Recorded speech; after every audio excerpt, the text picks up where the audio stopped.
What are the rules to survive a psycho killer movie?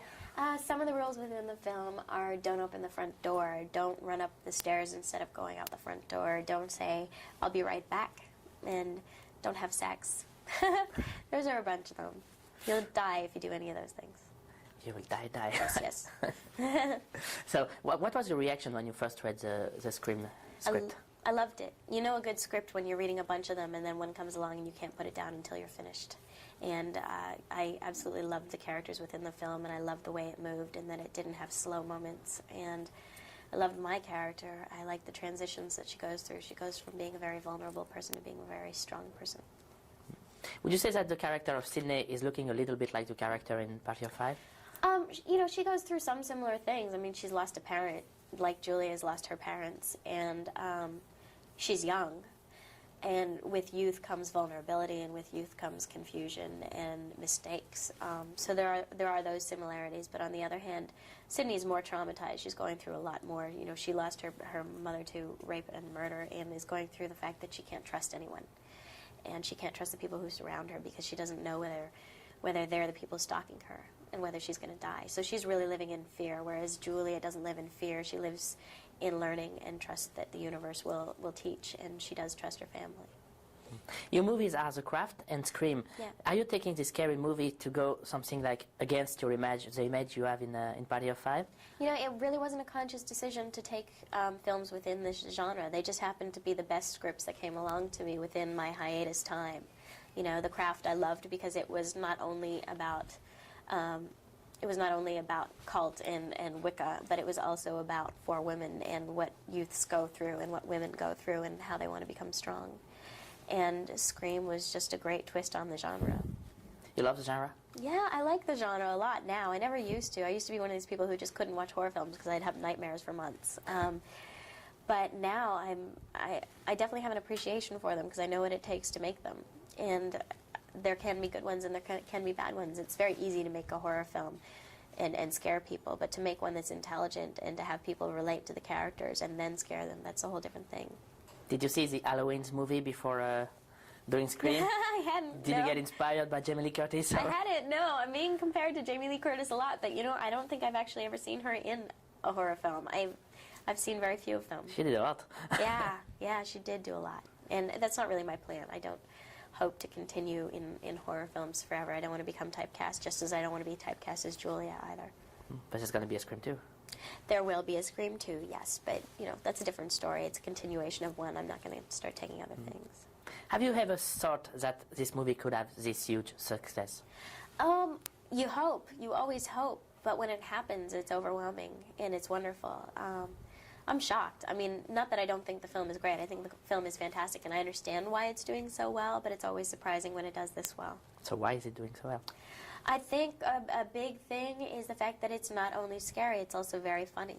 And you go through a roller coaster of emotions. You can be screaming within 1 second and laughing within the next. And to be taken on that kind of trip, that's true entertainment. Did you know the other Wes Craven's movie? Nope, I didn't. You do now? Right, yeah, I do now. Yes, I definitely do now. And I knew of his reputation, and I knew that his films were very good. And I really based my decision on the fact that I'd heard that about him and on the fact that I really liked the script.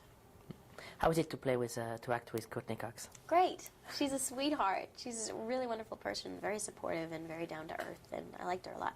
You have some very tough sequence with her. Yeah. How did you work on that?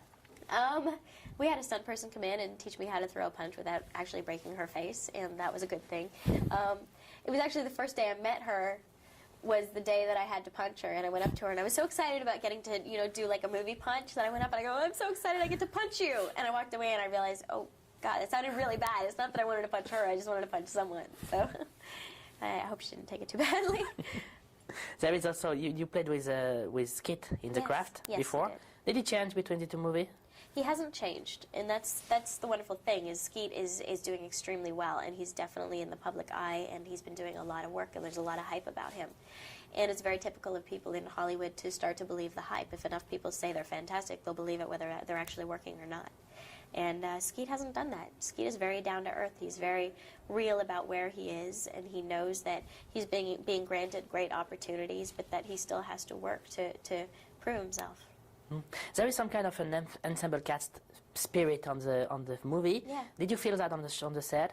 On Scream, absolutely, absolutely. The interesting thing is the characters, or the people, all the entire cast were all very different from one another, very eclectic crowd, but we really hit it off, and I think a big part of that was that we were all sharing a great experience and very enthusiastic about the film and very enthusiastic about Wes and about each other, and worked really well together, so we had fun.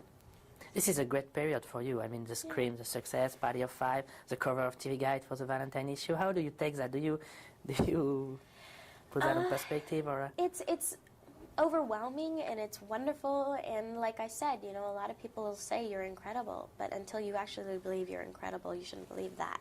Because I don't believe that you should base any of your work on what other people are saying. You have to believe in yourself, you know, and if you start believing the hype, you might get lazy. So I think you're better off just sort of trusting your own instincts and trusting your own work. I suppose that you must receive a lot of script now. And do you think that you will stop the TV show, the TV series, to do movies? I can't. I'm contracted. And, you know, I would. What if you could? If I could, yes, I would leave. Not that I don't love the show. The show has been fantastic for me, and it's the reason I am where I am. But on the other hand, I'm at a point now where I love Julia, but I could finish with her. And I'm getting a lot of offers, and I'm getting the opportunities to play a lot of different characters, and that's, you know, initially what people want to do in the business, is be able to create different kinds of personalities and different kinds of characters and personas, and that's what I hope to do eventually. Is it possible to talk with the producer of the show to get some kind of schedule arrangement, stuff like that? You would think that it would be. They're helpful. They're very helpful. I'm going to be doing another film on the hiatus and may not be able to start back when we were supposed to, and they understand, because they know that it does the show well as well, if I'm doing feature films. But on the other hand, it's different. It's not like other shows where someone could just leave or disappear, because it's Party of Five. It's the 5 characters. You know, she can't all of a sudden be Party of 4. It's not the same show. What will happen now for Scream 2? Have you already signed a contract, or? I haven't signed. It was in my first contract, and so we'll go through all that. I'm going through all that right now, negotiations and discussions, and it could be fun, though. It could be a lot of fun. Kevin's writing the second script, so I trust that it'll be good. He's a great writer. I mean, the script is great. Yeah, Did he work with you? Did you talk with him? No, the script was written before I went in. It was finished, and there weren't really many changes. I mean, we had some changes. I had discussions with Wes and with Kevin about certain things within the script that didn't quite fit for the character. What kind of changes? Mainly just little things, little line changes, or things that I didn't feel that she would need to say or be as open about, because she is very guarded. Those kinds of changes, but not huge ones. It didn't really need it. Do you feel that Scream was kind of rejuvenate the genre? I think it has already. I think everyone is surprised that it's done so well, and I think everyone's realizing that audiences and the public want to see something like this again. So it's funny, now all the studios have like horror films, and I'm trying to decide to get out of it, you know, and that's what everyone's making now. But I think everyone wants to jump on the bandwagon because of Scream.